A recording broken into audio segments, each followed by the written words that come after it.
Cabinet में मेरे सहयोगी ज्योतिरादित्य सिंधिया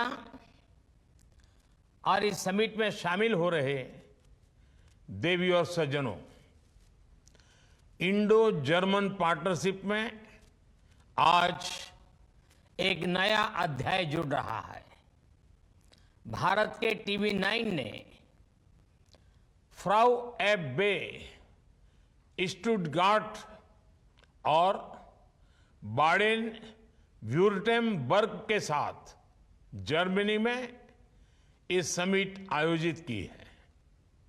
मुझे खुशी है कि भारत का एक मीडिया समूह आज के इंफॉर्मेशन युग में जर्मनी और जर्मन लोगों के साथ कनेक्ट करने का प्रयास कर रहा है। इससे भारत के लोगों को भी जर्मनी और जर्मनी के लोगों को समझने का एक प्लेटफॉर्म मिलेगा।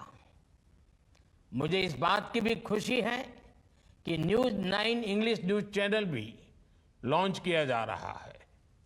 साथियों, इस समिट की theme India Germany a road map for sustainable growth है और ये थीम भी दोनों ही देशों की रिस्पॉन्सिबल पार्टनरशिप की प्रतीक है।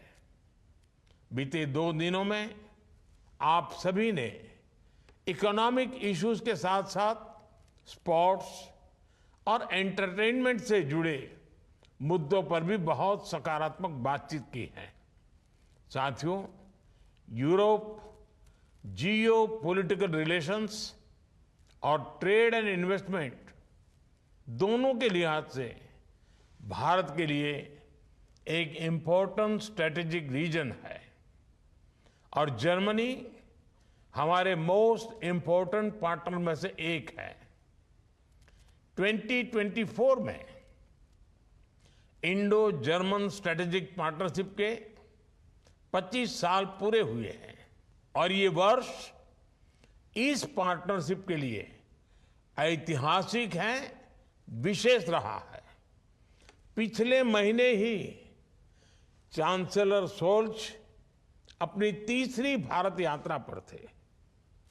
12 वर्षों बाद दिल्ली में Asia Pacific conference of the German businesses का आयोजन हुआ।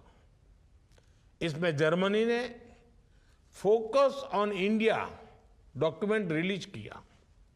यही नहीं, skilled labour strategy for India उसे भी रिलीज किया गया। जर्मनी द्वारा निकाली गई ये पहली कंट्री स्पेसिफिक स्ट्रेटेजी है।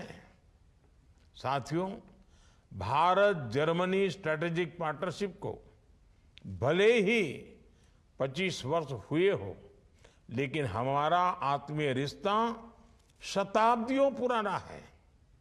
यूरोप की पहली संस्कृत ग्रामर, ये बुक्स को बनाने वाले शख्स एक जर्मन थे। 2 जर्मन मर्चेंट्स के कारण जर्मनी यूरोप का पहला ऐसा देश बना जहां तमिल और तेलुगु में किताबें छपी। आज जर्मनी में करीब 3 लाख भारतीय लोग रहते हैं। भारत के 50,000 छात्र जर्मन यूनिवर्सिटीज में पढ़ते हैं और ये यहां पढ़ने वाले फॉरेन स्टूडेंट्स का सबसे बड़ा समूह भी है।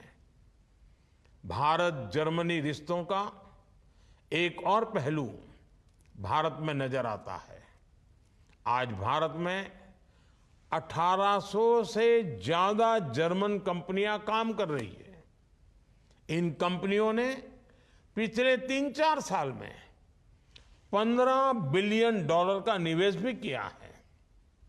दोनों देशों के बीच आज करीब $34 बिलियन का बायलैटरल ट्रेड होता है। मुझे विश्वास है आने वाले सालों में ये ट्रेड और भी ज्यादा बढ़ेगा।